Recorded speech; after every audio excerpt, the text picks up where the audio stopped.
Salut à tous les amis, c'est Stay Geek, j'espère que vous allez bien. Je vous fais cette petite vidéo dans mon ancien bureau. Là vous avez vu, il y a assez de résonance, donc j'espère que ça vous fera pas, ça ne dégradera pas plutôt la vidéo du jour.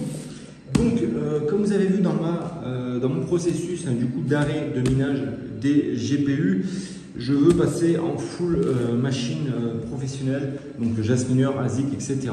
Je vais bientôt délocaliser mon local que j'ai ici pour le nouveau projet. Donc bien sûr, je vous en parlerai plus dans les prochaines vidéos, bien entendu. Je vais essayer de parler doucement pour pas que ça résonne trop, bien sûr, derrière. Donc en tout cas, déjà un grand merci à Jingle Mining. Voilà, donc pour ceux qui ne savent pas, on va déballer ça juste après. Donc ce n'est pas un Jasminer, c'est les toutes dernières machines pour miner de l'Ethereum classique, hein, parce que du coup moi j'ai passé toute ma ferme en Ethereum classique à l'heure d'aujourd'hui, et donc je continue dans ce sens-là. Donc qu'est-ce que j'ai reçu dans cette petite boîte?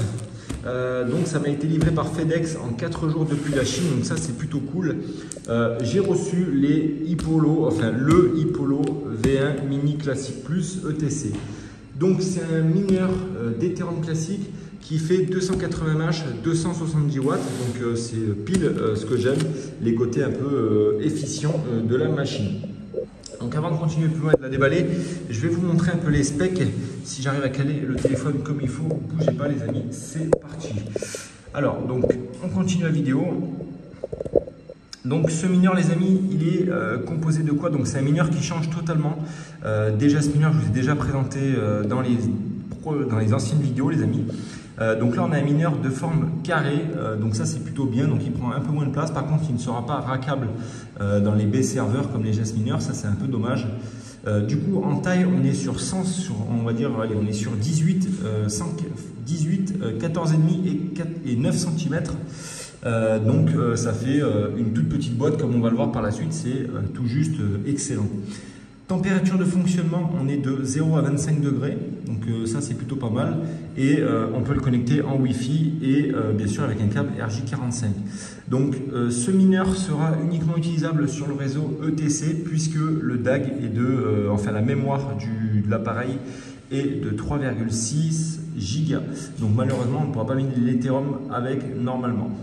Donc je vais vous déballer cette petite machine et puis on passe à la présentation ainsi qu'au branchement, c'est parti. Donc cette machine là, je ne vous ai pas parlé du prix, donc je viens de l'ouvrir les amis, c'est la première fois que je vous le déballe et ça je peux vous le garantir, je n'ai pas encore ouvert, j'ai juste mis un coup de cutter, enfin un coup de tournevis ici.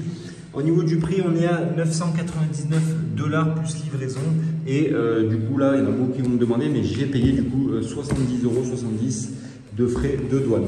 Donc c'est parti. Donc là, qu'est-ce qu'on va avoir dans cette petite boîte ici? Donc je vais tout sortir. Donc là, j'imagine que c'est le mineur, mais essayez de ne pas le faire tomber, ça serait dommage. Ouh là là, le packaging, les amis. Alors ça change totalement hein, des Jasminer. Là, on a un packaging qui est excellent en termes de rendu.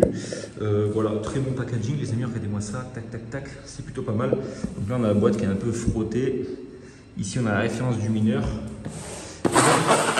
Et dans ce carton-là, qu'est-ce qu'on va avoir? Je pense qu'on doit avoir l'alimentation. Voilà.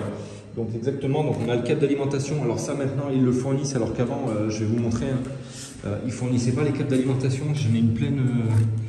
voilà, les Jasminer, ils sont là. Regardez tous les câbles de Jasminer que j'ai. Voilà, j'en ai des câbles américains, enfin bref.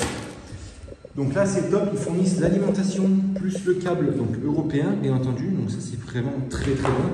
On a un gros bloc d'alimentation, type un peu PC portable. Vous voyez, donc qu'est-ce qu'on a marqué derrière?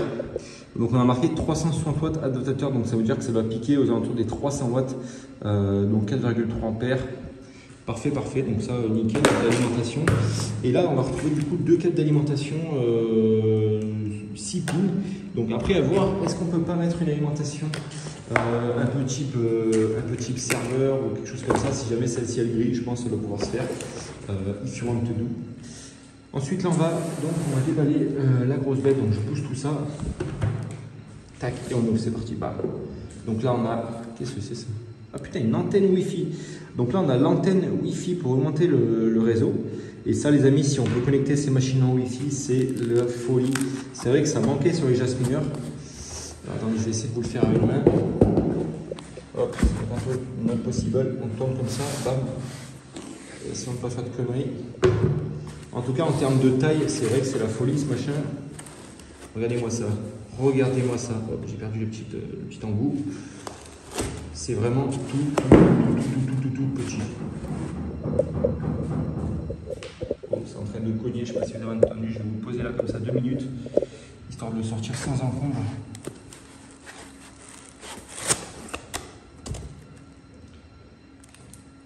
Donc c'est parti, on va voir comment, et on va discuter un peu du bébé. Alors, donc on retrouve leur marque ici, www.ipolo.com.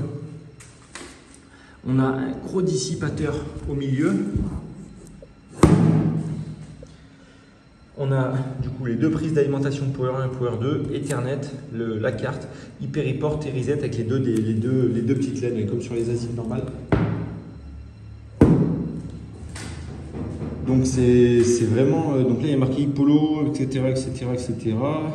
Ok. En tout cas, en termes de form factor, les amis, c'est tout juste plus gros que 2 cartes graphiques superposées, hein, donc franchement, nickel. Donc on va le brancher, on va voir le bruit que ça fait, on va le configurer, le brancher sur internet, et c'est parti les amis, je vous fais la vidéo, je vous reprends quand tout est configuré, c'est parti, ciao ciao. Donc les amis, alors le Ipolo vient d'être branché, donc il a eu une première phase de lancement où il a été un peu agressif au démarrage, donc ça c'est normal. Donc maintenant je suis allé sur du coup j'ai récupéré l'IP et je suis venu configurer du coup le Ipolo. Donc là on peut voir que le Ipolo V1 du coup est assez silencieux. On va avoir la possibilité de régler les ventilateurs, de régler est-ce qu'on met sans fil ou avec fil, et ça c'est plutôt pas mal. Je suis en train de voir également si on peut l'overclocker comme les gestes mineurs, mais j'ai pas encore trouvé, donc là je viens juste d'arriver dans l'interface bien entendu.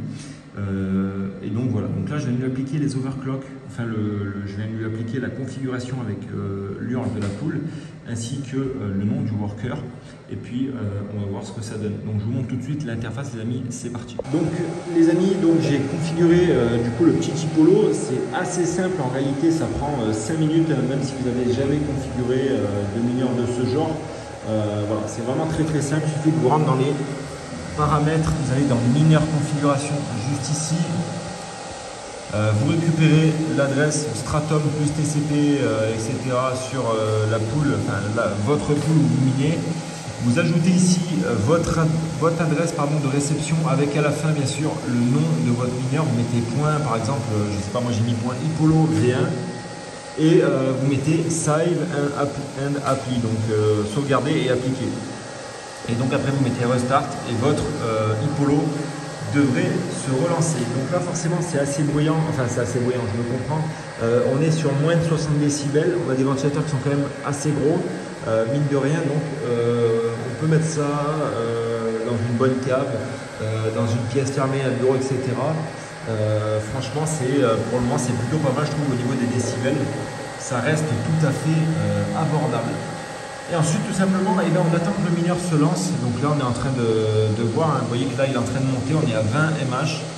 On a une température moyenne qui est entre 40 et 45 degrés et on est à 6600 jusqu'à 7320 tours minutes de ventilateur.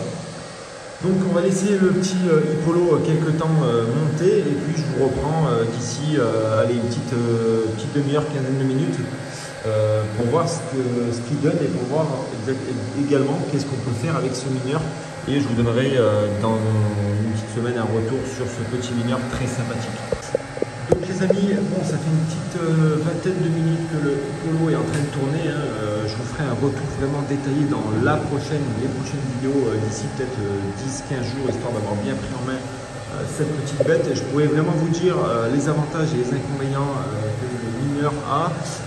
Déjà en premier point, on peut le voir, c'est sa taille tout simplement, puisqu'il est vraiment très petit. Vous voyez, si je passe ma main à côté sans mentir, donc c'est marqué qu'il fait 17 par 10 par 14, donc ça reste vraiment très petit. Au niveau du bruit, on est vraiment sur quelque chose de beaucoup moins bruyant, je dirais divisé par 2 par rapport à des gestes mineurs. Le seul point négatif, je dirais, c'est cette alimentation là, qui est là. Voilà, ils auraient dû, à mon sens, hein, personnellement, faire une alimentation qui soit collée sur la machine. Après, ils ont voulu faire que ça soit interchangeable si jamais on avait un problème d'alimentation. Ce qu'il y a eu avec les Jasminer, c'est que les alimentations avaient des problèmes sur certains et du coup ils ont dû les changer. On a une très légère chauffe de la batterie ici quand on met sa main ici. Et du coup, j'ai regardé avec la prise connectée ici. Là, actuellement, on sort 230 watts à l'heure actuelle.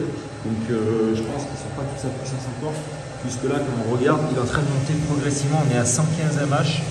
Et si je regarde sur la poule, juste ici, on est à 174 mH. Donc, je pense que c'est normal. Mais je pense qu'il doit atteindre franchement les 280-300 watts avec aisance.